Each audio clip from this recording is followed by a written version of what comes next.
All right, I'm going to call to order the Transportation Committee meeting of March 16th, 2021.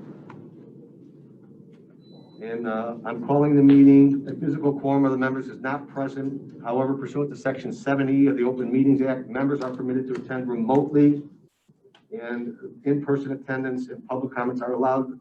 And we have, pursuant to the Open Meetings Act, members may be present remotely, and we're all set to go. So I have a roll call, please. Chaplin, Desart, Krajewski, Here. Ozog, Here. Chalsky, Here. Zay. Here. All right, we do have a forum. We have no public comment. No. Now I have a motion to approve the minutes of March 2nd, 2021. So second. Motion is second. Any changes, alterations, or corrections? All in favor, say aye. Aye. Aye. Oh, we have to do roll call vote. I'm sorry. All right, roll call vote, please. Krajewski, Aye. Ozog, Aye. Chalsky, Aye. Zay. Aye. Chaplin, Desart. Okay, that passes. Next, I will ask that we have a motion to combine 5A and B, which are two budget adjustments. So moved. Second. Motion by Zay, second by Krajewski. Any questions? Roll call, please. Zay. Aye. Chaplin, Desart, Krajewski. Aye. Ozog, Aye. Chalsky, Aye. Okay, those are combined. And now may I have a motion to approve budget transfer 5A, which is a closeout, and budget transfer 5B, which is a budget transfer out of local gas tax. So moved. Motion and a second by Zay, second by Krajewski. Any questions? If none, roll call, please. Zay. Aye. Chaplin, Desart, Krajewski, Aye. Ozog, Aye. Chalsky, Aye. That passes. Now, 6 on procurement requisitions, I would ask for a motion to combine agenda items A through F, which are all approval of contracts. Second. I got a motion and a second. Any questions? Roll call, please. Krajewski. Aye. Ozog, Aye. Chalsky, Aye. Zay. Aye. Chaplin, Desart. Okay, that passes. Next, I'd like a motion to approve 6A, which is a contract to King Transmission Company to provide transmission repair services as needed for the Department of Transportation, not to exceed $20,000. Motion approved DTP 6121, a contract to Applied Research Associates, Inc. for pavement condition rating and annual maintenance for a contract not to exceed $103,139.50. Next is a motion to approve DTP 6021, a contract to CoStar Group, Inc. for a 4-year license agreement to access industrial offices and commercial real estate listings in Chicago as needed for Choose DuPage at $53,026.40. Next is a motion to approve DTP 6221, a contract to Atlas Engineering Group for professional consulting engineering service upon request of the division for a contract not to exceed $40,000. Next is a motion to approve DTP 6321, a contract to Primera Engineers to provide professional construction engineering services 2021 Pavement North Program for a total contract of $476,573.37. And lastly, a motion to approve DCP 4921, a contract to Harris Government for annual software maintenance and support as needed for an amount to the Transportation Department $10,178.03. So moved. I got a motion and a second. Does anybody have any questions? I had a question on number 3 with CoStar. Is the only reason we're doing this is because of impact fee implications, or is it something other than impact fee? No, we do this primarily for impact fee monitoring compliance, but we also do this for land use, our land use projection work, keeping monitoring various land uses and the impact. I just thought it was the impact fee, but it's good on both. Okay, does anybody have any other questions? All right, roll call, please. Zay. Aye. Chaplin, Desart, Krajewski. Aye. Ozog, Aye. Chalsky, Aye. All right, those passed. Next is item 7, and 7A through H are all no change in county costs. These are going from motor fuel tax to the motor fuel bonding. Is that correct, Chris? Yes. So it's just we're able to bind on these, which makes perfect sense for us to do. And that's why we're just changing the source from the bonds to a bonding situation. So may I have a motion to combine agenda items 7A to H? So moved. Second. Motion is second. Any change, any questions? If not, roll call, please. Day, Aye. Chaplin, Desart, Krajewski. Aye. Ozark, Aye. Olskey. Aye. Aye, that passes. Now I'd like a motion to approve agenda items 7A through 8, which is change order DTP 239A20, amendment to a resolution issued to BLA Inc. for professional construction engineering services. Motion to approve DTP 211B19, amendment to a resolution issued to Civil Tech Engineering for improvements along Belmont and Finley Road at Ogden.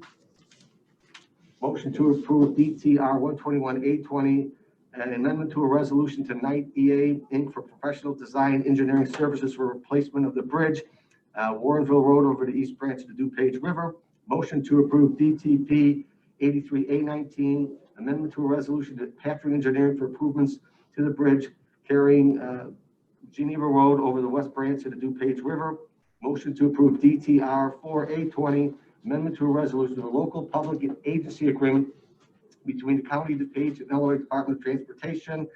And then a motion to approve amendment to DTR 46B20 to a local public agency agreement between the County of DuPage and Illinois Department of Transportation for improvements along 31st Street and Myers Road. Again, I also have an approved DTP 172A20, amendment to a resolution that H.W. Lochner for professional structural engineering services upon request. And finally, motion to approve DTP 240A20, amendment to a resolution to B3 Company professional design phase 2 engineering services. And these are all no change. We're just changing it from motor fuel tax to bonds. So moved. Motion and a second. Any questions? Roll call, please. Day, Aye. Chaplin, Desart, Krajewski. Aye. Ozark, Aye. Olskey. Aye. All right, that passes. Next, I'd like a motion to approve 7I, which is change order DTP 86A20, issued to STV Incorporated for professional construction engineering services for improvements along 75th Street from Lyman Avenue to Exner Road, which is resulting in a new contract of $758,124.07, an increase of 29.53%. So moved. And motion is second. Any questions? What's the reason for that increase over there? Utility delays. So the ComEd had a rather large duct that they had to relocate, so the contractor did whatever they could between the curb and gutter, but anything on the outside of the curb and gutter was basically not pursued until this coming year. So because of ComEd's delays, it cost $170,000? Exactly. So we have to still, we're finishing up the signals and all the work behind the curb and gutter. So we still had staff out there, but reduced staff last year. Still have to have the same team on board to wrap up the rest of the project. We can't work with ComEd and our people. We coordinate with them, the That's relocations. a hell of a big cost because of. It is, I and agree. They just have to say, whose fault is that? There's legislation that the county put forward to make them more accountable. That's down there right now on our 30% increase in the cost of a contract just because ComEd can't get their act together. Well, if those guys weren't working at the time, wouldn't it be just a push later on down the No, road? I mean, the contractor still worked wherever ComEd wasn't in conflict. So rather than do it, they could have completed 1 year. They bid it to get done in 1 year. Unfortunately, none of the work on the south side could have been initiated because of all the ComEd duct work. Matter of fact, I don't understand how we could increase the cost $170,000. Well, a 30% increase, you're right, 30% increase. Yeah, Well, just because they just couldn't do the work as ComEd's there, is that big of an additional cost? It's just- well, we still got to provide construction oversight for 3 more months. So the original project was 6 months. And so we're basically adding 50% to that, and we still have to provide the So a oversight. 6-month project took 9 months because of ComEd failure to. Roughly. But the ComEd failure caused a reduce of field staff, which would be We try to- savings later on. Yeah, I mean, so some of that is they don't have to have 3 inspectors out at the time because the contractor's only working 2 operations at the same time. We still have to have people out there documenting the work that they do, inspecting the work. It just seems like it's an awful lot of cost for just the utility company. I looked at the same thing, that exact same opinion. It is something that Senator Kern has put forward to kind of make the utility companies more accountable for this. It's something we unfortunately run into. Every construction season, there's a project or 2 that will be delayed because of utilities. And it's not that we don't coordinate with them. ComEd knew, and we issued a permit to them. It's just they didn't get Thumb their nose up. So it's double handling of material and remobilizing. It seems to me that should be anticipated when they bid the contract, and it's always a reoccurring situation. It seems to me we always pay for whatever delay, and I don't know, it just seems to me it's not fair. I understand what we're saying here, but I have a major issue with that, so. We're looking at, if this legislation is favorable, I think we'll have another tool in our toolbox to make ComEd more accountable, or the night should court, never or gonna approve anything for ComEd unless they fix this stuff, working with municipalities and counties. we'll start looking at our construction start and end dates and working with our consultants to provide and anticipate. But utilities, we rely on what the utilities tell us. They tell us we're gonna start on this day and be relocated by July 1. And then if they don't relocate by then, there's really no recourse, unfortunately, we have. In some cases, ComEd moves, but there's other utilities on their poles, AT&T, Comcast, so then we gotta wait for those entities to move. So in this case, it was a buried duct, a rather significant duct in the 75th Street right In away. my experience, when I said it's the mayor, of course, they didn't listen to you at the village either, but I went to the legislators, and I would have either Senator Dillard or Representative Bott. They would make a phone call to the government affairs person for ComEd, and then everything got done right away. So I don't know if we're, use our legislators to call their government affairs people, but I mean, this is ridiculous, $175,000 additional cost. Just because I 1000% agree, and this is an issue that it seems to me we always take it and we get punched, and it's not, again, this guy bid the contract. He knew that they were going to have utility possibly delays, and I don't know. It seems to me this is substantial. I don't know what, other than Springfield, what is our other recourse then? Well, again, this isn't the contractor. No, This no, is us having the consulting engineer. No, I out get it. there I get it. to continue to provide the work, the oversight. It's just the delays by ComEd kind of impede our ability to do anything. They're the worst utility out there. And the legislators give them smart meters and everything else they want down there, and they can't. I agree. I think the whole committee has the same opinion. Everything's a change now. Barb, since we have Commissioner Chaplin, it seems we do have a quorum now that we could do voice votes. Is that correct? Okay. So that being said, does anybody have any other questions on this change order? If not, all in favor say aye. Aye. Opposed, the ayes have it. Next is move to approve DTP 242A19, amendment to a resolution, Trans Systems Corporation for professional engineering services for intersection improvements at Naperville Road at Illinois Route 38, resulting in increased funding of $30,000, an increase of 11.72%. So moved. Motion second. I had a question on this. If we're doing this with the cooperation of the city of Wheaton, are they paying half of this? This is more or less, no, it's our cost. We will hopefully be able to share 50-50 with the state of Illinois. We have an agreement with them to jointly fund this project. It's a way for us to collect data. If you're familiar with the intersection, it's kind of like Winfield at County Farm.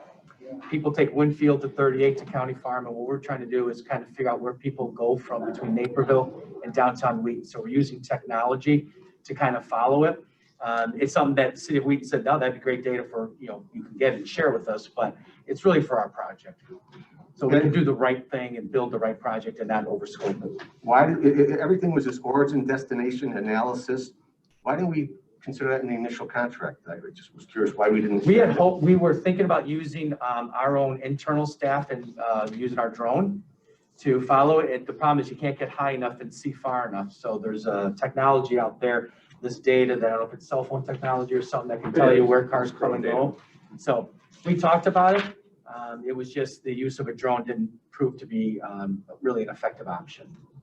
We have a drone internally to stormwater. These last two kind of been bugging us, so anybody have anything? Okay, go ahead, Dawn. Chairman Pachelski, would you please have the record show that I entered late because Health and Human Services is still going on now, so it carried over, so that's why I'm late to this meeting. And where are you on this agenda? Are you finishing? We're on the Ready to last adjourn. item on number 7. So we're doing DTP 242A issue to Trans Systems Corporation. Okay, Vice Chairman, you have something? I have a question about this item, Jay. What's the duration of the origin and destination study or information gathering data gathering that this is referring to? How long are they looking at the situation? Well, they're going to be using data from prior to COVID to actually do this. They have probe data from before COVID, so they'll know know exactly what happened before everybody started going, taking time off or working at home, so. So those are the volumes that you'd be looking at, 2019 versus the last year. Correct. Okay, and how long will this data information, it's retroactive, I got you, okay. Okay, thank you, that's it. Thank you, Mr. Chairman. Thank you. Anything else? Not all in favor, say aye. Aye. Aye. Have it. Next, we're going to agenda item 8, which are all awarding resolutions for low bid contracts. I'd like a motion to combine agenda items 8A, B, and C. So moved. Motion by Commissioner Chaplin, second by Commissioner Zay. Are there any questions on any of this? All in favor, say aye. Aye. Ayes have it. Thank you. Now we'll have a motion to combine agenda items 8A, B, and C, which is an awarding resolution to Building Paving LLC for road grade improvements along Crest Road from Hawthorne Lane for an estimated county cost of $2,197,981.30 for low bid. Motion to approve DTR 19021 awarding resolution to Arrow Road Construction for the 2021 Maintenance North Program, an estimated cost of $5,487,650.03 low bid. And finally, motion to approve DTR 19120 awarding resolution K5 Construction for the 2021 Maintenance Program South for an estimated county cost of $4,093,984.99, all low bids. So moved. I have a motion by Commissioner Zay, second by Commissioner Chaplin. Any questions? All in favor, say aye. Aye. Opposed? The ayes have it. Thank you. Next is item 9, which is amending resolution. And I move to approve amendment DTR 346B18 amendment of a resolution issued to A-Lam Concrete Contractors for drainage improvements along Myers Road from 16th Street to decrease the funding in amount of $1,527.41, showing a decrease in the point of 0.89%. So moved. Second. Motion by Zay, second by Chaplin. Any questions? All in favor, say aye. Aye. Opposed? The ayes have it. Next is item 10, intergovernmental agreements. Move to approve DTR 19221, an intergovernmental agreement between the County DuPage and Marquardt School for the installation of a traffic signal at Glen Ellen Road at the Marquardt School entrance between Gregory Avenue and Regency Drive. We Second. called the Kudrowski light right away. We have a motion by Kudrowski, a second by Chaplin. And didn't you have some news on that? Is it today? No, that's under old business, that's 63rd and Springside. All right, all in favor, say aye. Aye. Aye. Both guys have it. Next, grant proposals, I would just receive and place on file. I don't think the motion is necessary, is it, Bart? All right, thank you. And then going to report from State's Attorney. It's time, Mr. Chairman. Okay, Chris, anything on the old business? I got a couple items. The first is 63rd at Springside. The signal turn on will occur if it hasn't already at 10 o'clock. So our Mike's team, traffic team is out there. Yay. So a lot of support for that, and thank you for District 3 board members' advocacy, so that's wonderful. At the last meeting, we talked about two items with regard to trucks. The first one was weight scales and getting those to the sheriff. We've been we will be scheduling a meeting with the sheriff. They've been out of the office, so Mike is working to set something up between them, the Illinois Traffic Enforcement Group, Member Pachalski, to just talk about that. So that's to be presented. The other thing you talked about is automated overweight overdimension permitting and the breadth of where we're at with that. So I'll turn that over to Mike. Just so you're aware, we use Oxcart permit systems. 29 municipalities in DuPage County out of 39 use Oxcart systems. All Collier counties use Oxcart systems. Oxcart is ability for the crane companies or whoever's applying for a permit. They don't have to retype their data. They can have it all in a factory or in a list in a database. They all love it. That's why it's being so efficient. They're working with ITAP, which is the IDOT state system for that. They're starting to transfer some routing data from the ITAP system to Oxcart. So routing is coming. The other thing that's going to come is automating permit issuance is coming as well, where you have an envelope that each agency can decide if you want to process permits quicker. If you want to have, if you're oversized by a half a foot, is that an acceptable thing? And you can create an envelope. So the 24 system, the Oxcart system, it's 29 communities out of 39. So if they're bringing an overweight crane or whatever on the road, so they're damaged around, what fee do we charge them? I can get you the scale. It all depends on the wheel and axle spacings. The size and how much weight it is? based on their actual spacings as Yeah. well. Okay, and then when's the last time, when's the last time we adjust those fees, or is it, are we in line with the? We are in line, but we're looking at updating our permit ordinance, Line with Other other counties? peer counties. pure agencies. Yeah. That's correct. And we're looking to update it to become more uniform as the Oxcart system data rolls into ITAB system. We'll try and update our ordinance within the next year here. But would the fee be based on just, if they just have an overweight coming in, or the amount of county roads they go on? It's not mileage based. It's a weight based. So it's just weight based, but so if they're on one road, or if they're driving all over our county on the roads, it's the same fee. Damaging our roads, 10,000 cars per day for one. That's not an accurate comparison. And a truck of 80,000 pounds isn't equivalent to a car, but the overweight people, it's hard to say how much, nobody can correlate. No professor has been able to correlate a specific percentage or pounds of overage to damage to a road because of how they do axle spacings and the number of axles they'll put on it versus the weight itself. It's also a one-time thing, typically for the crane or for the big generators and the conductors that were being moved. We're not talking about that repetitive pounding, and that's really what causes the damage. It's a safety issue too, with the stopping, with size of the weight you have. Correct, but they're also, We've anything, had rear enders where, because of overweight. everything that's, if it's large and excessive weight, they are follow cars, state police, escorts, et cetera.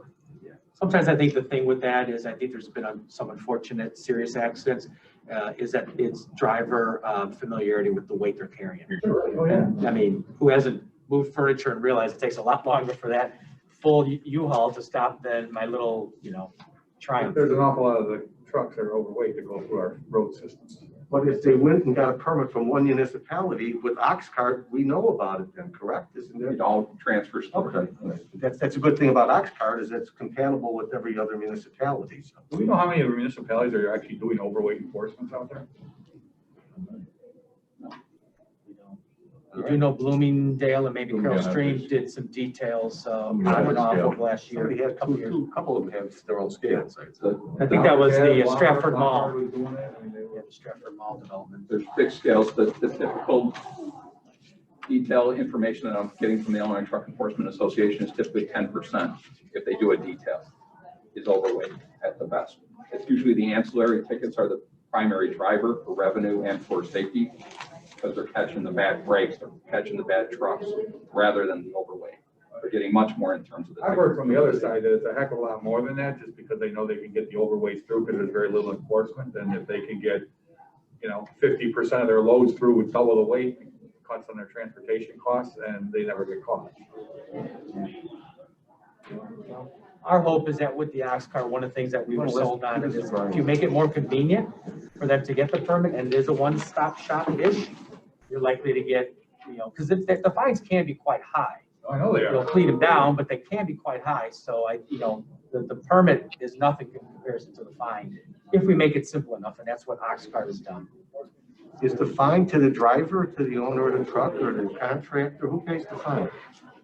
The owner. So if I'm just an employee, I don't have any liability because I'm driving for Schneider Trucking. It's Schneider Trucking who pays it, not the driver who. Yeah, they are. I'm liable? You're I liable. didn't even know. Dawn, what do you have? On my- Thank you, Chairman. Again, my apologies for being so late. I was in HHS, but I did have a question. If we could go back under old business, under 6 procurement C. I had a question about that, and I'm sorry that I missed the opportunity to ask it at the time the vote was taken, but could somebody please explain why we need this real estate service? It says that it's software. And it also says not suitable for competitive bids. Could somebody just explain this item to me, please? Yes, I had the same question, and I had the same question in committee, and John answered it. We got impact fees, and go ahead, John. So we have bifurcated this license. So Choose DuPage uses it for prospective development for clients that come into the county to locate eligible office, retail space, that kind of stuff. Now for us, we use it for impact fee compliance purposes. So it's been relatively useful for that because we've been able to recover some costs by monitoring activities out there for people who don't come through it, DuPage County for permits. So we're using it for that, and we're using it for our land use purposes for our long range plans. So it's very valuable for us. And when it says not suitable to competitive bids, this is the only company that offers this type of software? Yeah, it's really difficult because they become so large that they've gobbled up a lot of their competition, and so their previous competitors they've absorbed into their software, and so it's really difficult to find anybody who does the same thing as well as they do. All right, thank you so much. Thank you so much. All right, impact fees, Chris, is Will County still not have impact fees? The only two counties that have it is DuPage and Kane. All right, is there anything under new business? No, sir. All right, does anybody have anything under old or new business? If not, without objection, we stand adjourned. Thank you, everybody. Thank you.